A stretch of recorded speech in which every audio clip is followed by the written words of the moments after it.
Warning. This is not the full film The Time of Eve. Rather, this is a review of the English dub. The Time of Eve is currently available for streaming in Japanese on Crunchyroll, and the English dub is only available through the Blu-ray release. Please support the official release if you can. Sincerely, the Dub Talk Podcast. Hello and welcome to the Dub Talk Cafe. Before you grab a cup of coffee from us, please let me explain the rules of the cafe. The conversations at this cafe may contain language and content not suitable for younger patrons. Customer discretion is advised. These discussions will also contain spoilers for the movie The Time of Eve, and may also include spoilers for other anime. So you may want to find another table if the customers are getting loud. Finally, the views and opinions expressed here are those of the individual patrons, and do not reflect the Dub Talk Cafe as a whole. So, are you ready for the Time of Eve?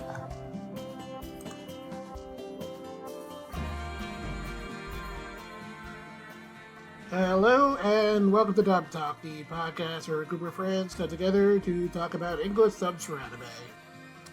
And it's that time of the year again. It's time for more Summer at the Movies, where we go, where we sit down, grab some popcorn, and talk about some dubs for anime movies.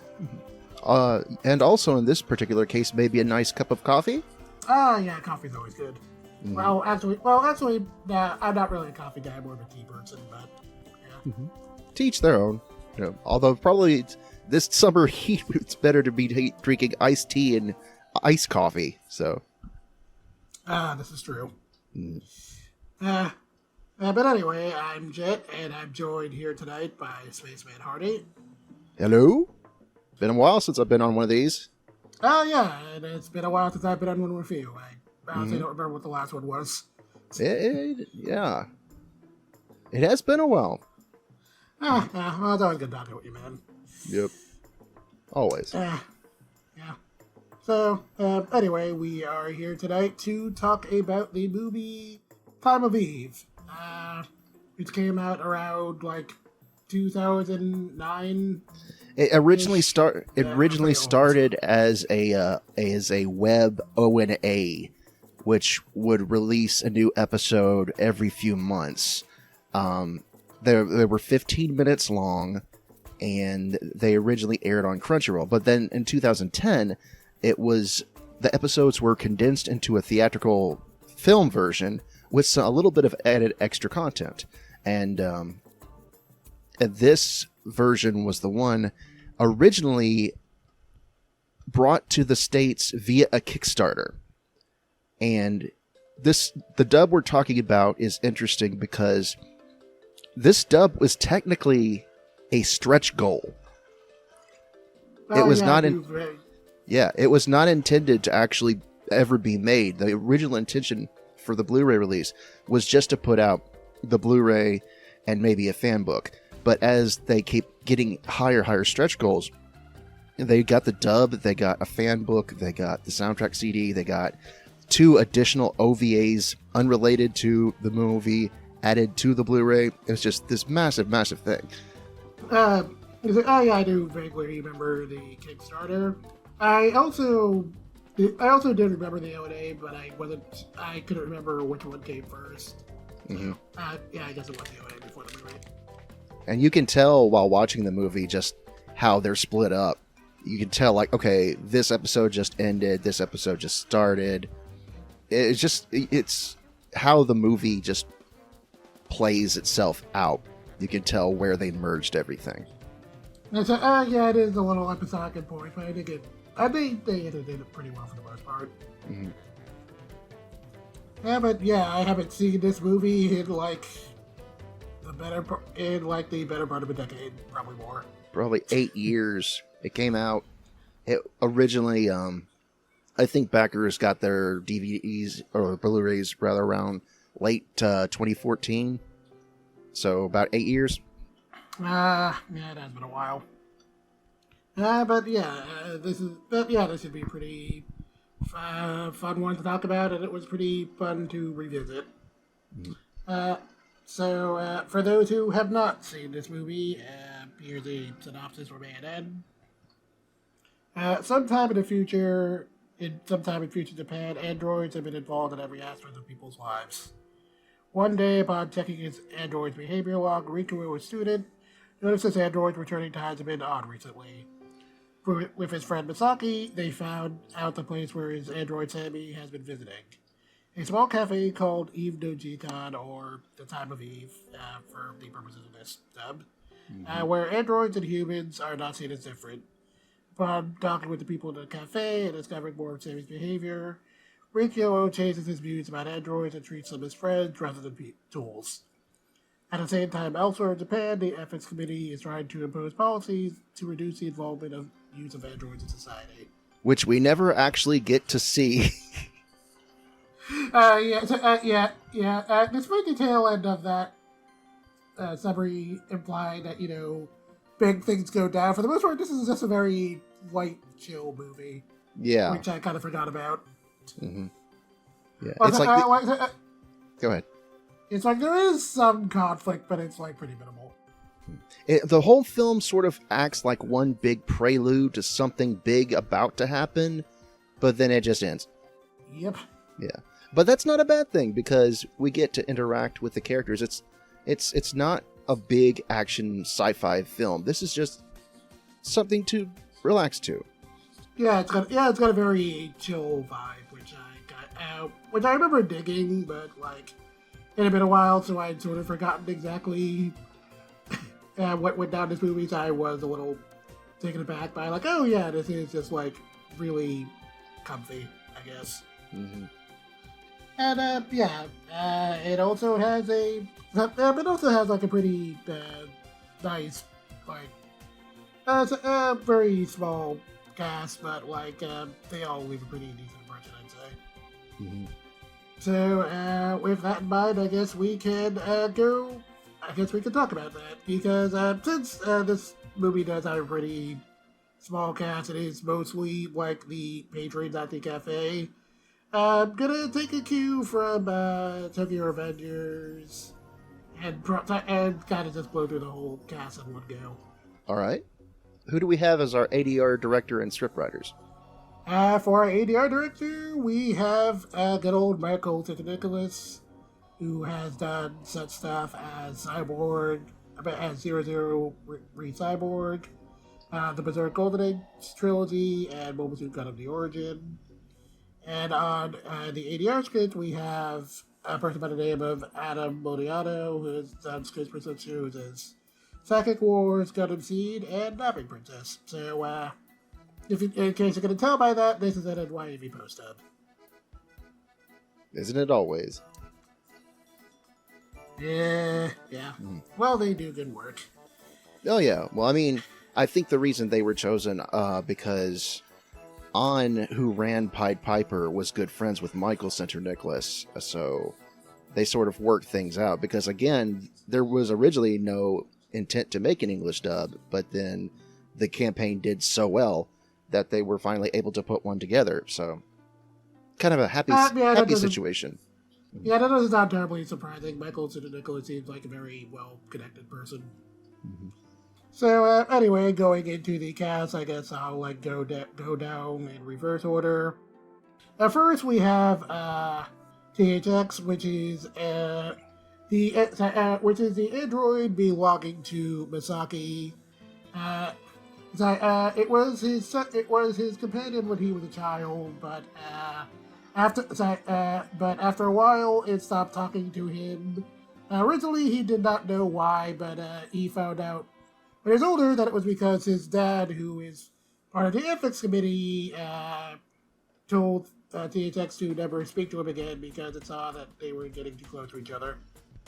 And also because the dad kind of sucks. So yeah, he's kind of the worst.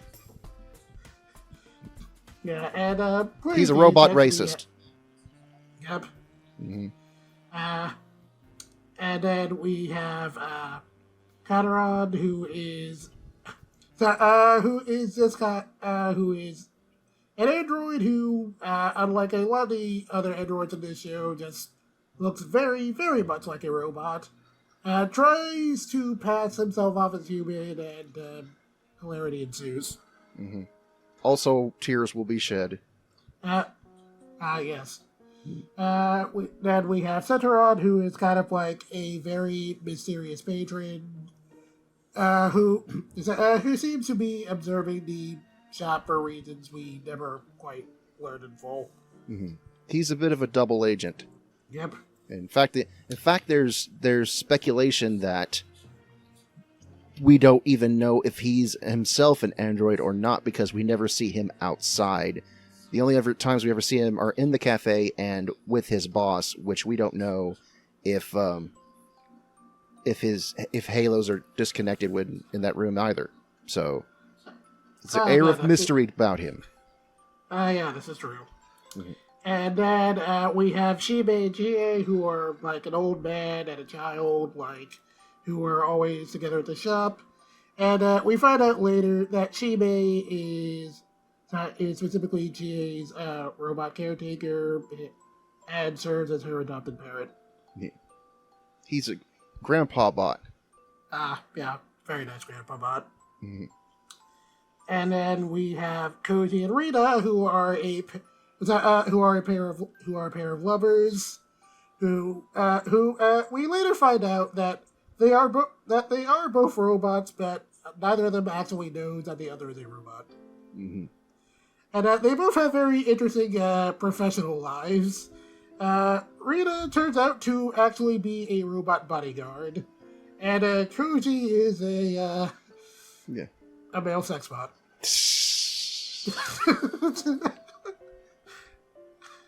Man, I wish I was one of those. I gotta change my occupation.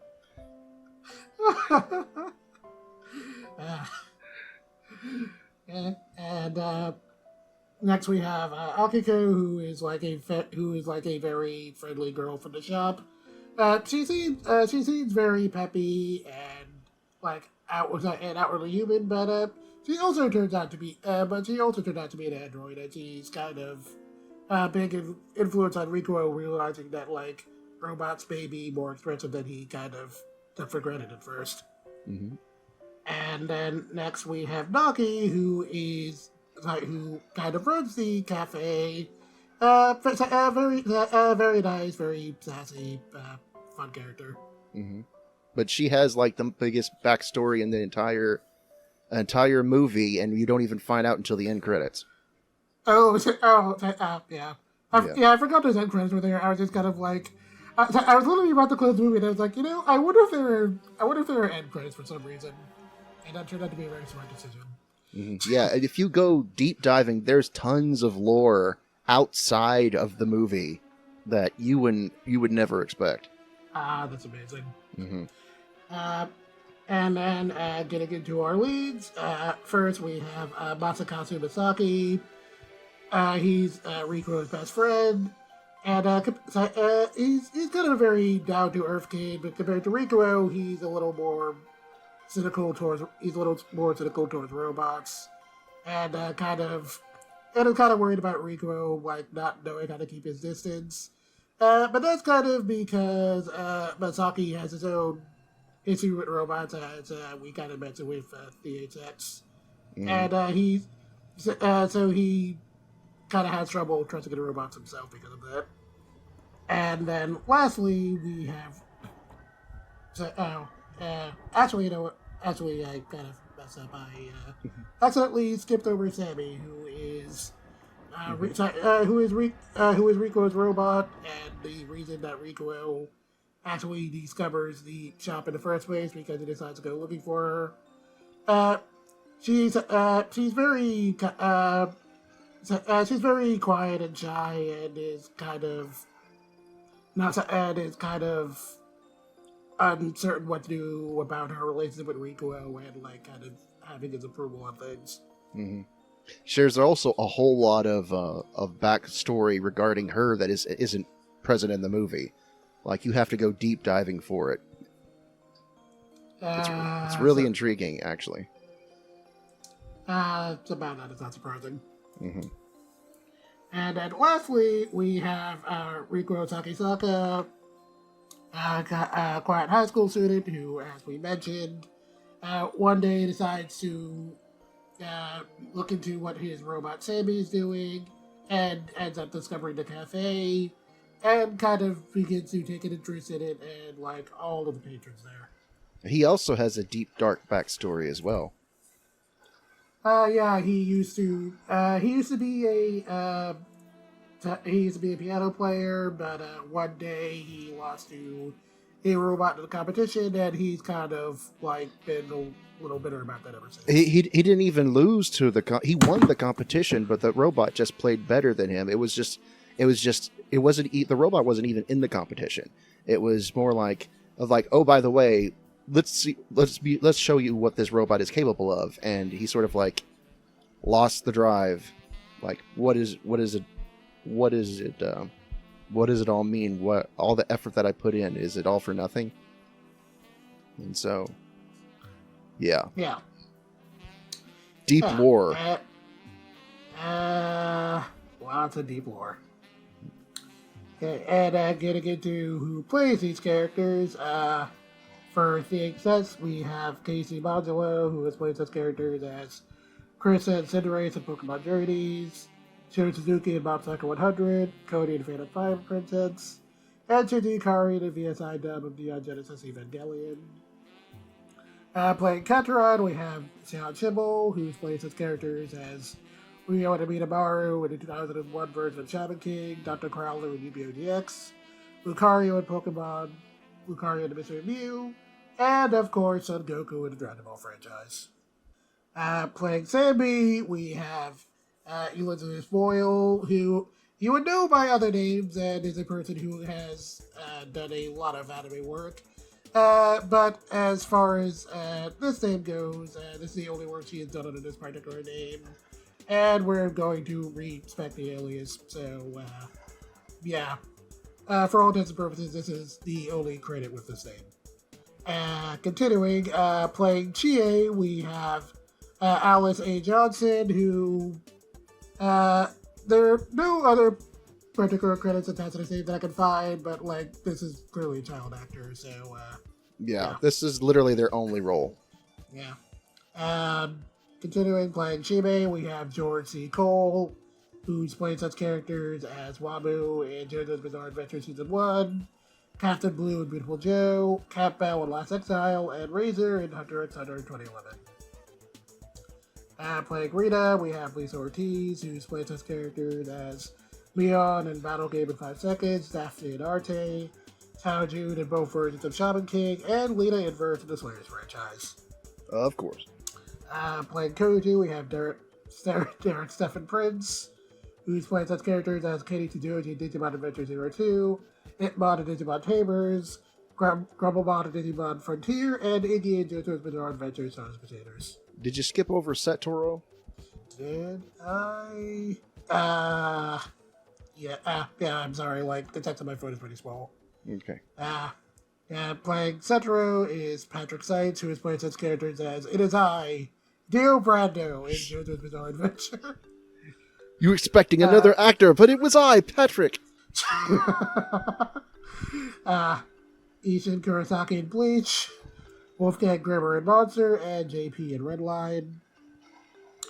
Playing Akiko, we have Cassandra Lee Morris, who's played such characters as Morgana in Persona 5, Saber in Fate Extra Last Encore, Kyubey and Polomaki Madoka Magica, and Totoko and Miss Rosamatsu.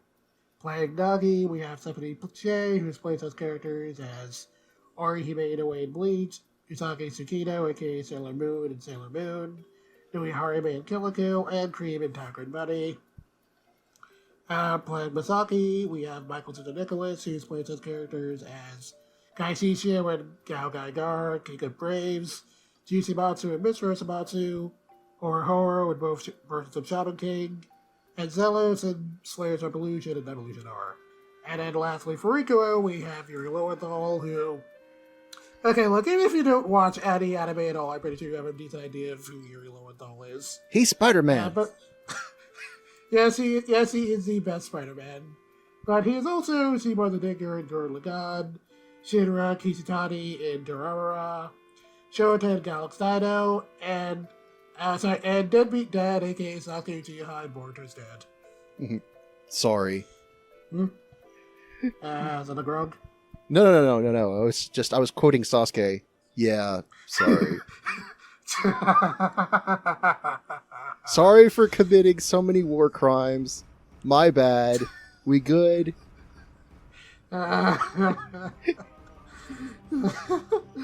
Okay. Yeah. I don't even read Naruto, and I know that's a meme. He got off so lightly for so many things. Okay.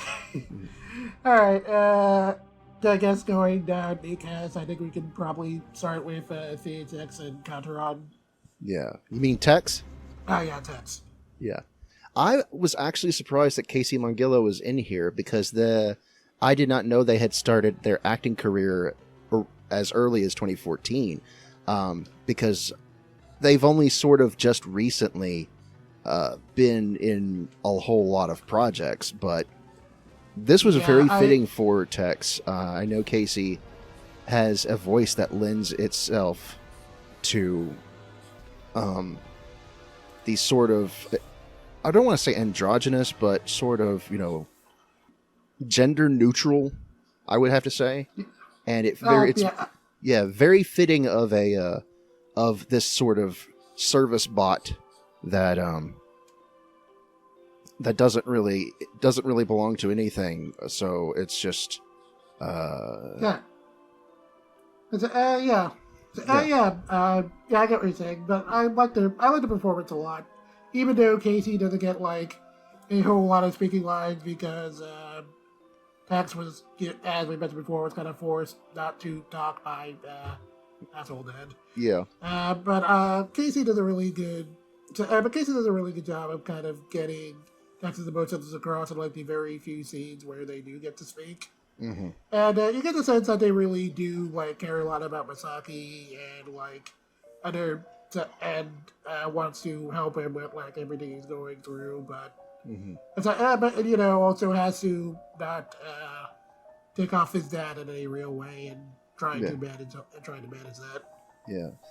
We forget to mention that this universe is sort of set up like iRobot, and so they have the 3 laws of that robots must follow, and so the only way they're able to get Tex to speak is by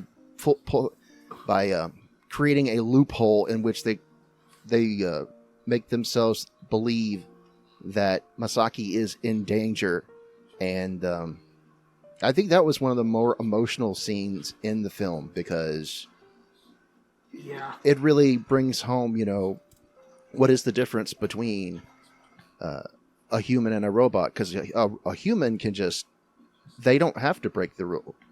They can break the rules all they want. They can speak whenever they want. Robots can't do that.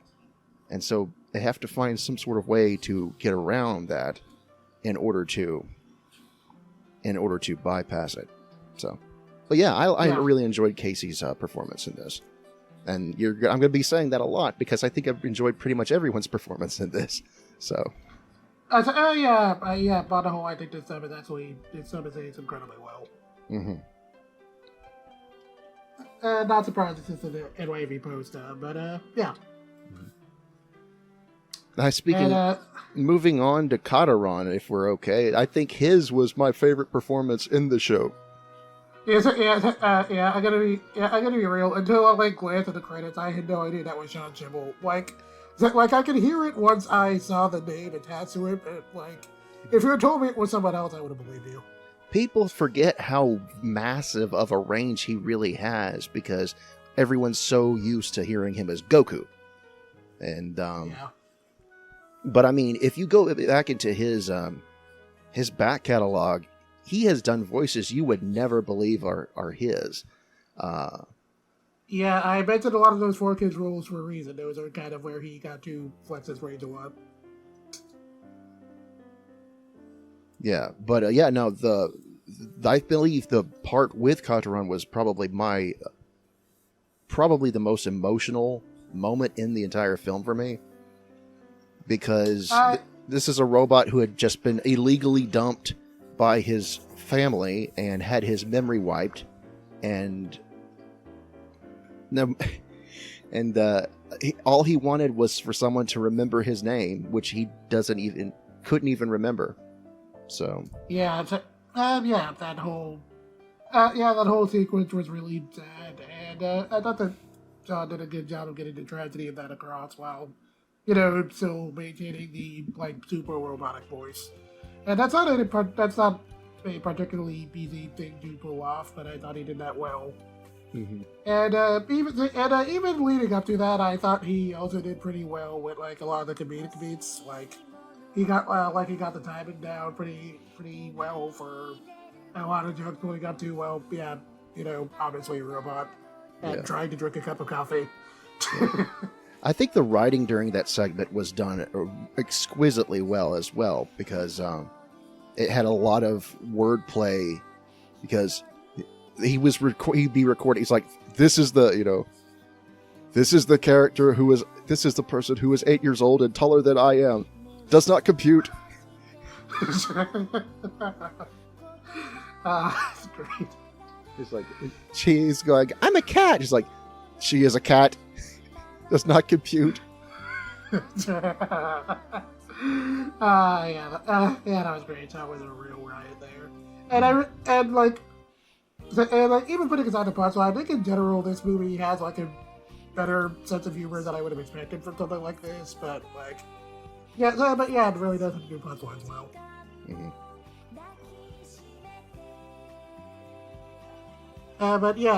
John was a lot of fun with his performance, and it's always nice to see him flex his brains a little more than usual. Mm-hmm. And I guess I can move on to Patrick Seitz as Tooru. It's a Patrick Seitz role. Pretty much. He has to be vague and mysterious. Patrick Seitz is always good and that sort of thing, and he does it very well. Yeah. We were so used to hearing him as these loud, bombastic characters who are either muscled up roids or Dio. But it's nice to hear him play just a dude. Yeah.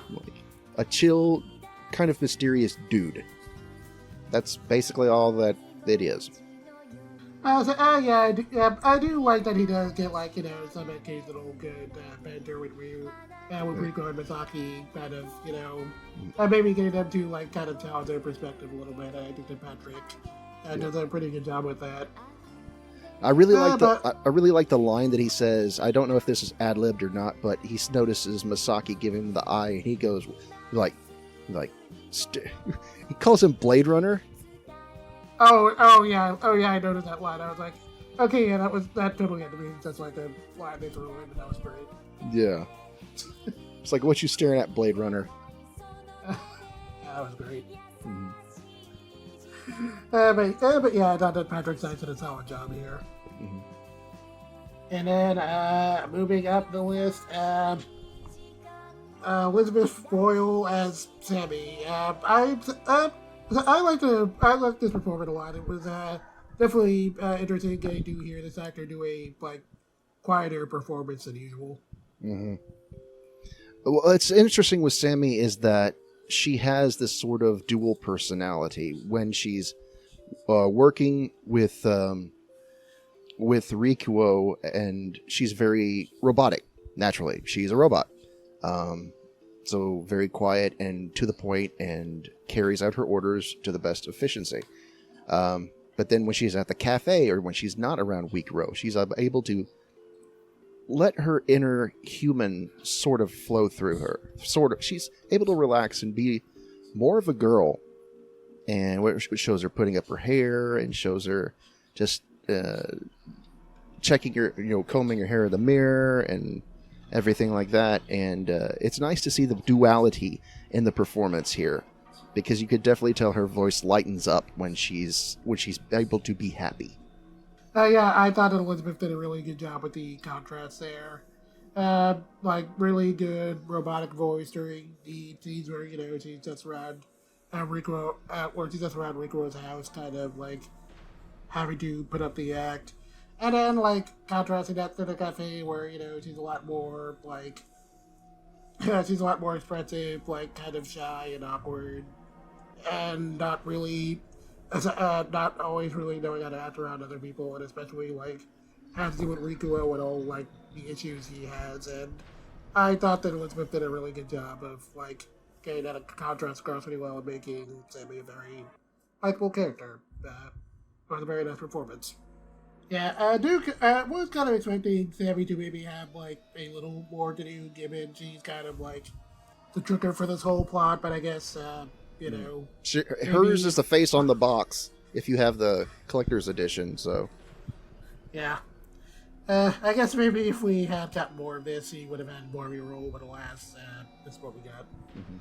Yeah, it's her. It's all in her backstory that you have to find outside the context of the movie. That's like how she has all those weird flashbacks that technically she's not supposed to have. Yeah.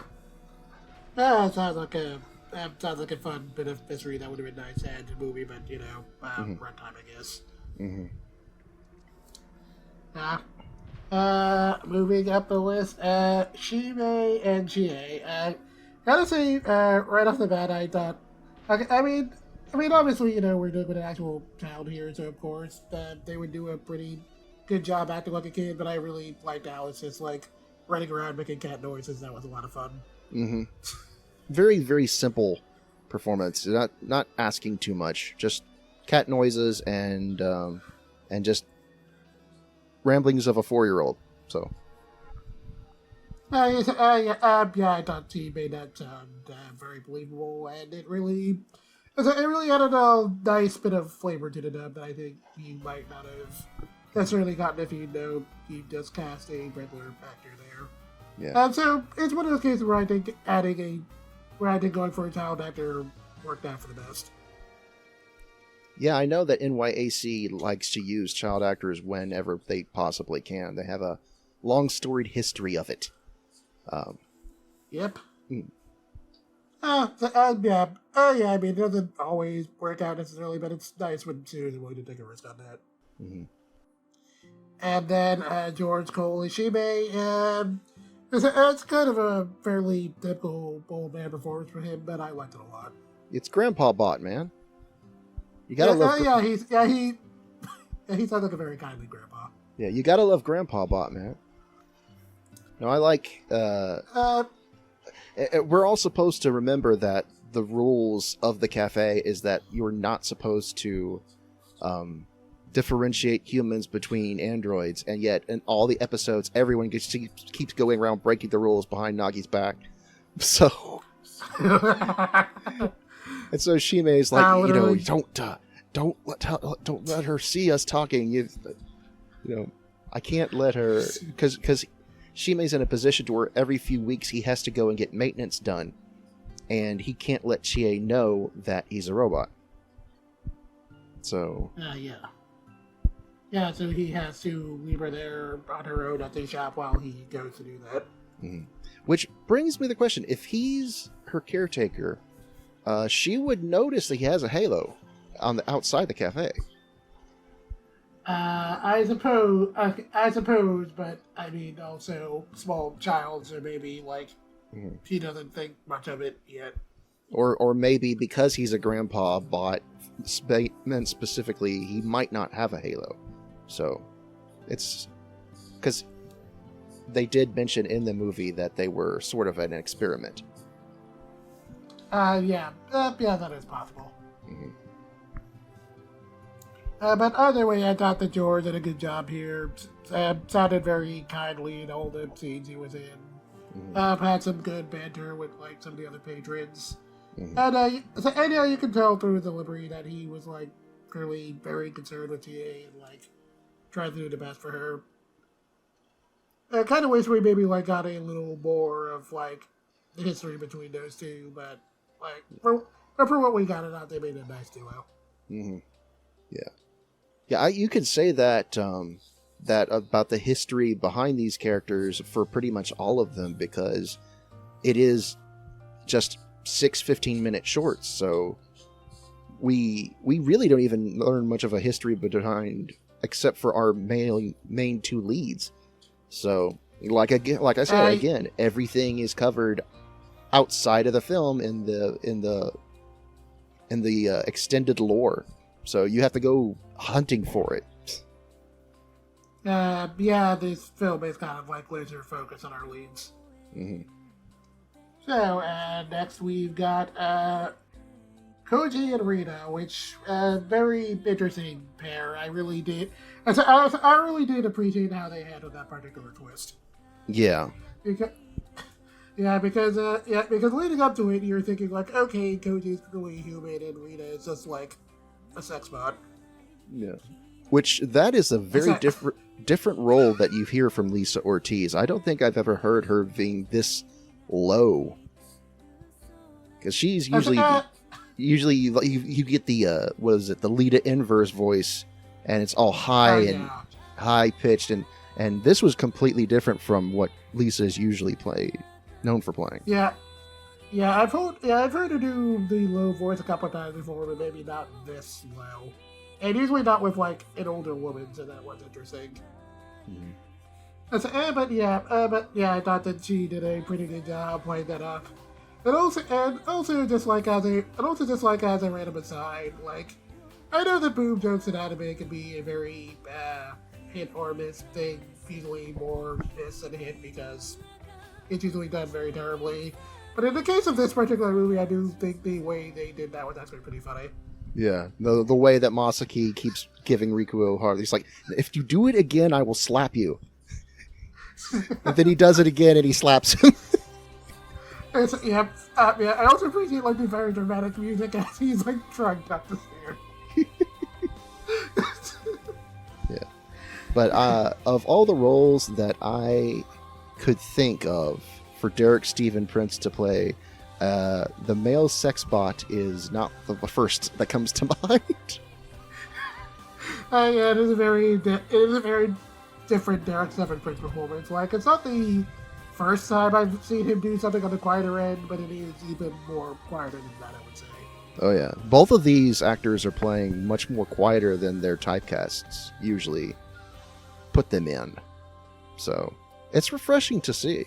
Because Koji is a very interesting character, because he wasn't meant for the purpose that he was that he's currently serving. So he's not like ruggedly handsome or dashing or anything. He's just a dude, plain old average looking dude, and yet you've got both Rina and his female master just crawling all over him, and he's like, help.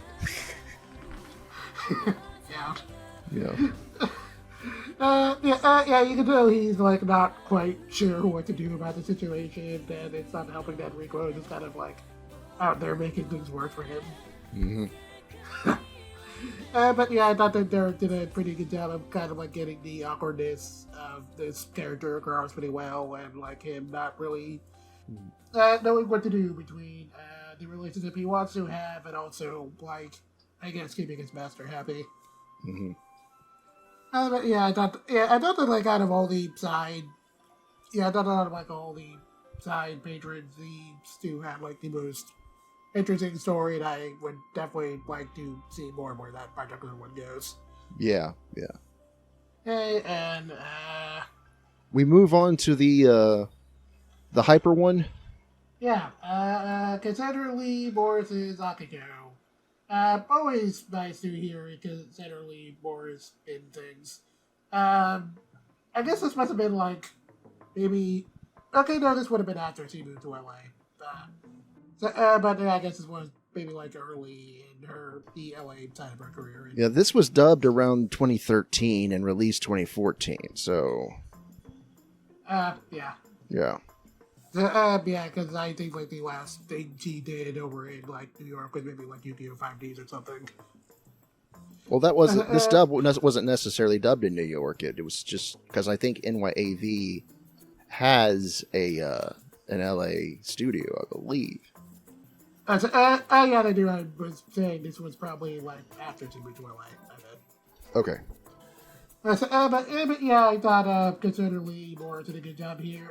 It's a kind of character she's usually very good at playing, very peppy and energetic, and thought she did a good job of like getting that bubbly personality across really well, which made the twist that she's actually a robot a lot more effective. You got a lot of her K-On! Vibes. Chaos is not a thing I'm particularly familiar with, but I do think that Consider is always good at this sort of thing. Or maybe some Morgana you would be more familiar with. Morgana is a lot sassier, but I guess it is like somewhere in that ballpark, roughly. Mm-hmm. Yeah. Now she really excels as these high energy characters. I forget what her character's name was in K-On! My mind is a sieve these days. I can't remember anything. But yeah, no, it was Akiko is a fun character.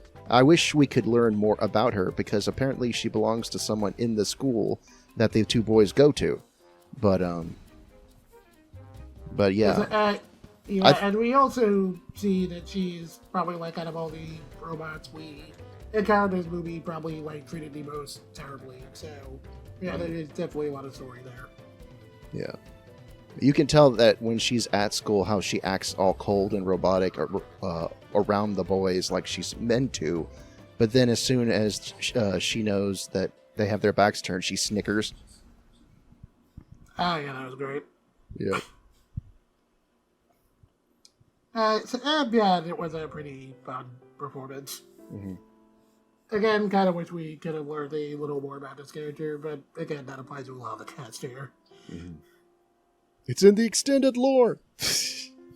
And then we have Stephanie Sheh as Nagi, and yeah, this is a very Stephanie Sheh performance. Mm-hmm. Well, I mean, it's more of it's less of your typical Stephanie Sheh little girl performance or little teenager performance, and more of your Stephanie Sheh maternal performance. Yeah. Very, very chill, very low key, very big sisterly, I would have to say. And Big Sister sounds like a good vibe there. Yeah. And she is probably the heart of the movie because she runs the cafe.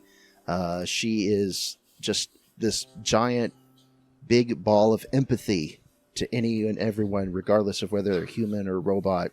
She'll sit and listen to you. She'll talk to you. She'll give you advice. As long as you don't break her rules and talk bad about androids or humans or any of them, they are all equal in her house.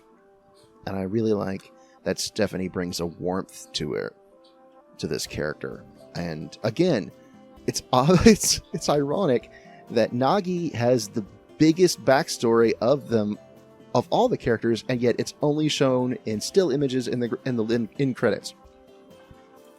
Yes, that was pretty wild. We do get they do vaguely hint to her backstory that she was probably the girl that went missing during the incident with the Evan Smitty, but they don't confirm it until the end credits. Yeah. No, it's funny because something you might not know because it's in the extended lore. Nagi lost her arms. Oh. Yes, her arms are robotic. Oh, wow. That is a very interesting detail I would absolutely not have noticed. Yeah. That's why she's helping the scientist who you only find out through bits and pieces in the movie, helping him at the end, so... I thought Stephanie did a really good job here, being very sweet, empathetic, and I know she definitely had. I thought probably out of the entire cast, she had to do the most when it came to bouncing off of all the other characters because she interacts with the other patrons the most, including our leads. So she has to have good chemistry with almost every character in the film, and I thought that Stephanie did a really good job with that.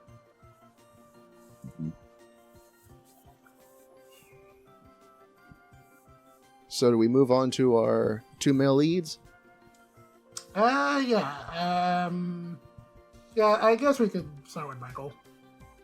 We talk a lot about him as a director, but he's also a really good actor. I think he did a pretty good job starting his acting job in this one. Yeah, it's nice to hear him play. It's not a co-lead. He's not the main lead, but yeah, we've heard him in other movies such as Your Name and Summer Wars, and he really is a talented actor on his very own. So yeah, and we know that Masaki has such an emotional journey through this film to where he gets fed up. He doesn't want to go to the cafe anymore, and they're trying to make him, go, and he's like, nope, I'm not going to do it. You need to learn how to treat these machines as tools. They are not your friends, yada, yada, yada. And then his playbot comes back and makes him cry, and everything's okay at the end. So yeah, so yeah, I do think that Masaki probably has the most interesting arc in this movie because, like, in the beginning, he's just kind of bouncing off of Rikuo, where he's curious about the cafe, and while he is kind of more like, yeah, these are just robots and Rikuo is, he is still kind of like his he has enough curiosity that he's at least kind of willing to play along with the cafe's rules, and I thought that Michael did a pretty good job of getting that curiosity across pretty well. mm-hmm. And you can tell that as they spend more time in the cafe, he's kind of he kind of grows a deeper appreciation of what's going on there, and you can kind of tell that evolution is kind of slowly budding in Michael's performance. But the more he spends time there, the more he's clearly getting frustrated with what's going on in his home life, and I thought that Michael did a pretty good job of getting that across too. And then it all kind of culminates in his whole scene with Tex, where he finally breaks out and kind of revealed everything that's been going on at home. And I thought that Michael did a really good job handling that scene, bouncing off of Casey, and yeah, it hit pretty hard. Yeah, I really like Michael's performance a lot in terms of dramatic chops. I think it was probably the strongest performance in the movie, and he really nailed it. Michael Nicholas is a really great actor, and it's really nice whenever he gets to show that off. Yep. So we were ready to head on to our main lead.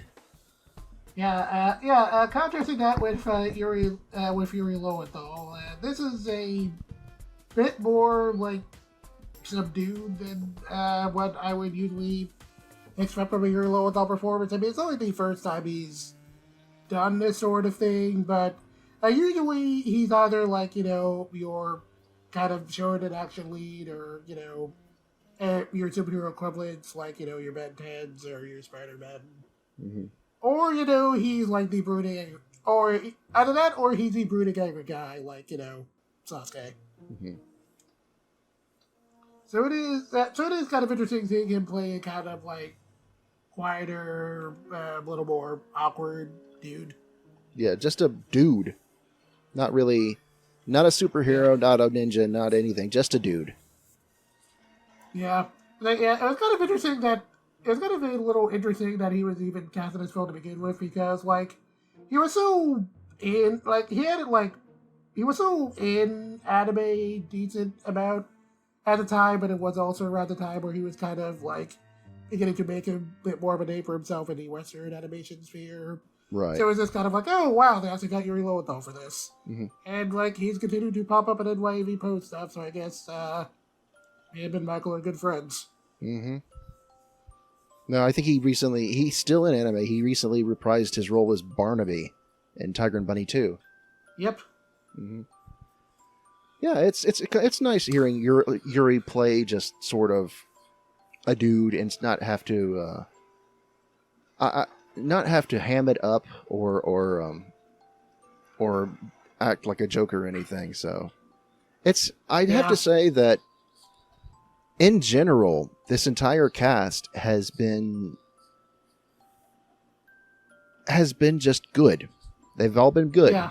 The whole thing. And I think that's because you have a cast of fairly well-known actors, helmed by a experienced director in Michael Center Nicholas, and I have no fault with this dub at all. I think as a whole, it generally just works. And it helps that it doesn't have to... There aren't any major action sequences to where actors have to amp things up, or there aren't any real... There are some comedic pieces and there's some emotional pieces, but everyone just sort of works and it comes together like the gears of a machine. In fact, that's what I would say. It's a well-oiled machine, a machine that is oiled with coffee. Low with Rico. I do think his arc in the movie, while maybe not as strong as Misaki's, was also pretty interesting because in the beginning of the movie, he's honestly pretty unlikable. Mm-hmm. Like he's clearly a little over controlling of Sammy, and that whole thing is kind of frustrating. And I thought that Yuri did a good job of getting that across, but as he spends more time in the cafe and he kind of sees Akiko, sees the other side of Sammy, and more times than the other patrons, he kind of begins to realize oh, hey, these robots really are capable of emotions just like we are. Mm-hmm. And he kind of opens up a bit more, and is finally kind of able to confront the whole thing that happened with him and the robot who could play piano. I can play piano again. I appreciate that wasn't just a very, it wasn't some super dramatized thing. It was just him being I think I can make my peace with this, and I thought that Yuri did a good job of getting that across. Mm-hmm. But yeah, on the whole, I did think this was a pretty solid dub. And Wavy Post always does great work. This is no exception. Really, this is really nice, balanced cast of veterans, and they all pretty much brought their A game for this. It holds up really well. Mm-hmm. It's not going to win any awards, but it's just a good dub. If anyone would argue that there are no good anime dubs, I mean, just watch this, because it doesn't have to be overacted. It doesn't have to be bombastic. It just has to work. And I believe Time of Eve's dub just works. Yep. Mm-hmm.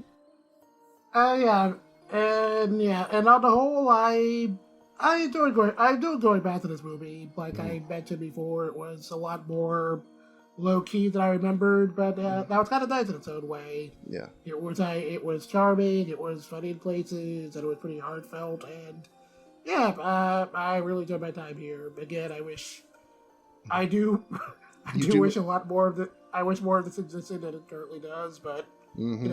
It is what it is, I guess. It's one giant prelude leading up to something big that's going to happen, and then we never see the big thing happening. But it still works. If you want to put on something and just be chill for an hour, 40 minutes. Yeah, it's a very pleasant watch. Yeah. We don't get to see the uprise of the machines just yet, unfortunately. So. Yeah. But, I mean, I do, yes. I watching this 8 years later, after I first did, I have to admit, I am enjoying the Time of Eve, so. And it makes me want a cup of coffee. Yes, I also enjoyed going back to the Time of Eve, and I enjoyed my time there. Mm-hmm. So, yeah, I would say that more or less wraps us up for this. If you'd like to watch Time of Eve, you can still watch the O&A version on Crunchyroll. The movie version is sadly no longer available there, so if you want to watch that and you want to watch this dub, you gotta pony up. No, yeah, they do still have some copies of the standard release over at Right Stuff. I believe they still have some in stock. The deluxe LE is completely sold out, so. Yeah, that's unfortunate. Mm-hmm. But even the standard does come with the soundtrack CD, and it has a lot of bonus features, including aquatic, what was it? Aquatic language or something like that, which was the sort of precursor to the idea of Time of Eve, the sort of that coffee shop with humans and robots. And it also has Pale Cocoon, which was a 23-minute OVA that I believe was done by a skeleton crew of a handful of people. And for the time it came out, which was 2005, was at the time one of the most visually spectacular things it ever made. So check that out. If you want to buy it, off Right Stuff to listen to the dub, I highly recommend it. Same here.